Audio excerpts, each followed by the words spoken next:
Assalamualaikum warahmatullahi wabarakatuh. Nama saya Aina Najah binti Muhammad Nasran.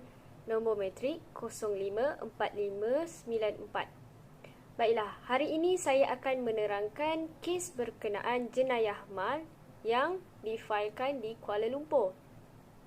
Baiklah, nama kes ini adalah Norizam binti Muhammad Lazim lawan Halim Azman Haji Sulaiman pada tahun 1993, Volume 1 Jurnal Hukum pada muka surat 65 sehingga 78. Baiklah, pihak-pihak yang terlibat di dalam kes ini adalah pihak plaintiff iaitu Norizam binti Muhammad Lazim dan pihak defendant iaitu Halim Azman Haji Sulaiman. Manakala Ketua Hakim Syariah yang mengendalikan kes ini adalah Yang Arif Kadi Besar Kuala Lumpur. Jadi kesalahan mal, seksyen dan hukuman yang dikenakan. Jadi kesalahan yang dilakukan adalah kesalahan mal yang dilakukan oleh plaintiff kerana beliau telah melanggar syarat taklid yang ditetapkan oleh bekas suaminya dan pihak defendant telah memfailkan perceraian untuk mendapat pengesahan daripada Mahkamah Kadi Besar Kuala Lumpur. Baiklah, seterusnya saya akan menerangkan beberapa seksyen yang terlibat di dalam kes ini. Baiklah, seksyen-seksyen ini terlibat merangkumi dua enakmen. Yang pertama iaitu enakmen Mahkamah Syariah 1983 dan yang kedua adalah enakmen pentadbiran Undang-Undang Keluarga Islam 1991. Jadi enakmen Mahkamah Syariah 1983 merangkumi bahagian IV iaitu Mahkamah Kadi. Pada Seksyen 21 iaitu bidang kuasa mal. Kemudian pada enakmen pentadbiran Undang-Undang Keluarga Islam 1991 merangkumi bahagian VI iaitu nafkah isteri, anak dan lain-lain. Pada Seksyen 59 iaitu kuasa mahkamah memerintah nafkah bagi isteri dan efek nusyus. Kemudian pada bahagian VI iaitu nafkah isteri dan lain-lain. Kemudian Seksyen 65 hak terhadap nafkah atau pemberian selepas perceraian yang dirujuk. Kemudian pada bahagian V iaitu pembubaran perkahwinan pada Seksyen 56 iaitu mut'ah atau pemberian sagu hati kepada perempuan yang diceraikan tanpa sebab yang patut. Hukuman yang dikenakan di dalam kes ini adalah hukuman yang dikenakan kepada defendant ialah wajib membayar nafkah kepada isteri seperti yang dipersetujui oleh pihak plaintiff. Seterusnya, bidang kuasa mahkamah untuk mendengar kes ini adalah Mahkamah Syariah Kuala Lumpur pada bidang kuasa mal. Seterusnya adalah akta atau enakmen. Jadi yang pertama adalah Akta Undang-Undang Keluarga Islam dalam kurungan Wilayah-Wilayah Persekutuan 1984 pada Akta 303 bahagian VI iaitu Seksyen 59 yang merangkumi kuasa mahkamah memerintah nafkah bagi isteri dan efek nusyus.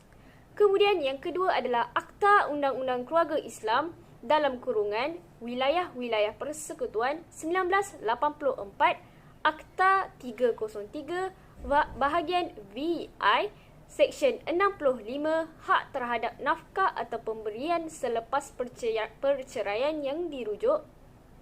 Dan yang ketiga Akta Undang-Undang Keluarga Islam iaitu Wilayah-Wilayah Persekutuan 1984 Akta 303 bahagian V Seksyen 56 mut'ah atau pemberian sagu hati kepada perempuan yang diceraikan tanpa sebab yang patut.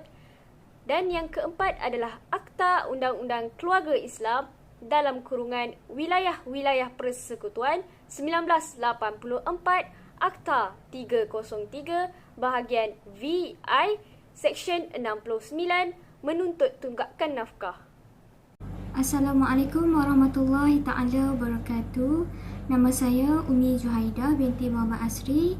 Nombor matrik 054711. Seterusnya, kita pergi kepada poin yang kelima, iaitu kes-kes terdahulu yang dirujuk. Di dalam kes ini, kes terdahulu yang dirujuk adalah kes Roqiah lawan Jaafar bin Muhammad Yusuf pada tahun 1984. Seterusnya, kes Sabariah binti Muhammad Nur lawan Kahar bin Abdullah pada tahun 1987, dan seterusnya kes Zainab binti Hamid lawan Mat Isa pada tahun 1987. Poin yang keenam, elemen-elemen kesalahan yang terdapat dalam prosiding kes ini adalah: pada Mei 1989, defendant telah melafazkan taklik jika plaintiff membuat apa-apa hubungan dengan Dr. Abbas atau Yamin Asbi, maka jatuh talak 1. Kemudian, plaintiff telah melanggar taklik tersebut dengan berhubungan dengan lelaki lain tanpa pengetahuan defendant. Pada 9 November 1989, defendant telah memohon pengesahan perceraian. Plaintiff kemudiannya membuat permohonan kepada Mahkamah Kadi Besar untuk mendapatkan nafkah iddah mut'ah dan hutang koperasi tentera. Berikutan itu, kes ini merujuk kepada Akta Undang-Undang Keluarga Islam Wilayah Persekutuan 1984 bahagian 6, iaitu nafkah isteri, anak dan lain-lain, yang mengatakan -1, tunggakan nafkah yang bercagar sama ada kena dibayar menurut perjanjian atau di bawah sesuatu perintah mahkamah boleh dituntut sebagai suatu hutang daripada pihak yang mungkir itu, dan jika tunggakan itu terkumpul kena dibayar sebelum suatu perintah penerimaan dibuat terhadap pihak yang mungkir itu.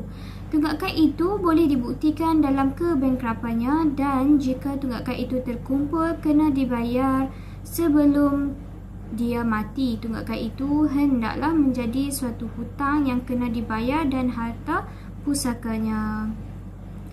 -2, tunggakan nafkah yang tak bercagar yang terkumpul kena dibayar sebelum orang yang berhak kepadanya itu mati, boleh dituntut sebagai suatu hutang oleh wakil diri di sisi undang-undang orang itu.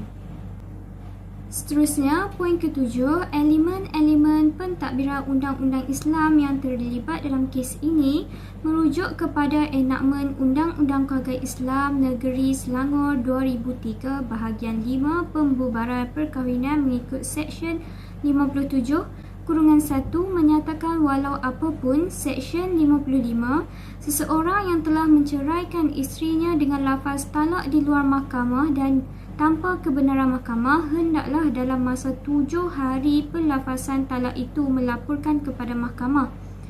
-2, mahkamah hendaklah mengadakan siasatan untuk memastikan sama ada talak yang dilafazkan itu adalah sah mengikut hukum syarak. Itu sahaja daripada saya. Saya akan teruskan pembentangan seterusnya kepada pembentang seterusnya. Bismillahirrahmanirrahim. Nama saya Nur Afiqah binti Muhammad Nur.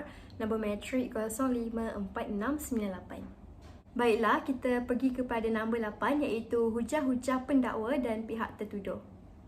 Hujah plaintiff tidak disabitkan nusyus, maka beliau berhak mendapatkan nafkah seperti yang dituntut, iaitu nafkah edah selama edah, sewa rumah untuk edah dan nafkah tertunggak yang tidak mencukupi untuk perbelanjaan rumah dan pembantu rumah.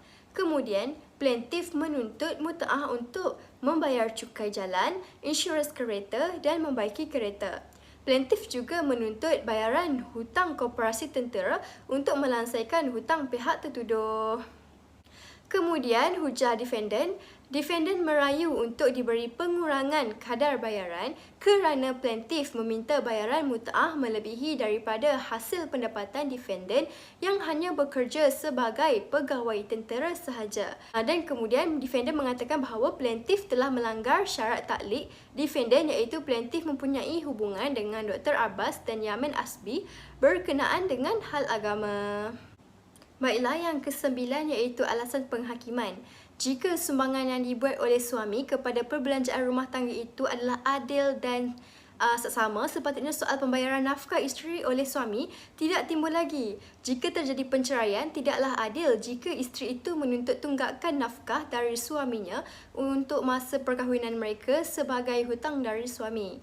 Dalam kes ini, soal yang perlu ditanya ialah sama ada suami itu telah menyumbangkan bahagian yang adil dan seksama bagi perbelanjaan rumah tangga itu. Suami telah diberi allowance sebanyak RM370 sebulan, oleh kerana itu adalah adil jika dia memberikan sebahagian allowance rumah itu kepada isterinya untuk perbelanjaan rumah tangga yang ditanggung oleh isterinya. Perayu telah berkata dia berbelanja RM100 sebulan untuk perbelanjaan rumahnya dan yang lain isteri yang tambahkan. Dalam kes ini, yang Arif Kadi Besar adalah tidak salah memutuskan suami itu diwajibkan untuk membayar tambahan RM150 sebulan sebagai tambahan kepada perbelanjaan rumah tangga itu.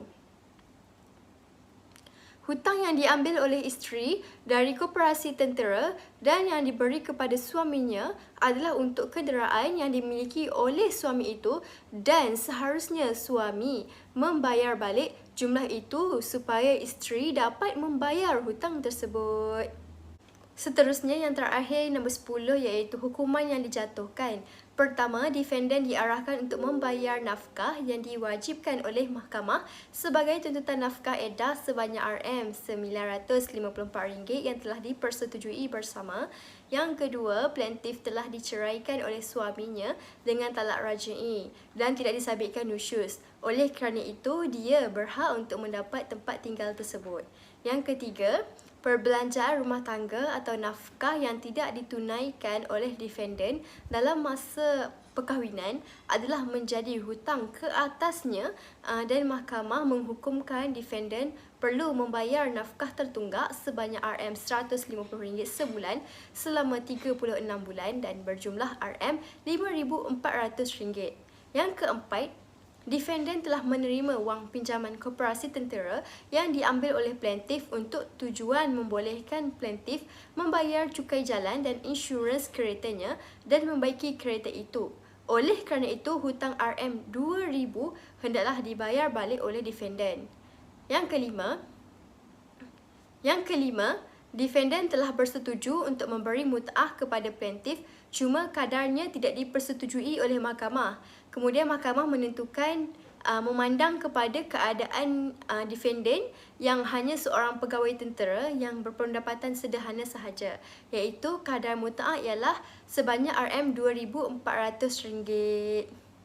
Sekian, itu sahaja daripada kumpulan kami membentangkan kes Noriza Muhammad Lazim lawan Halim Azman Haji Sulaiman. Sekian, wabillahi taufiq wal hidayah. Wassalamualaikum warahmatullahi wabarakatuh.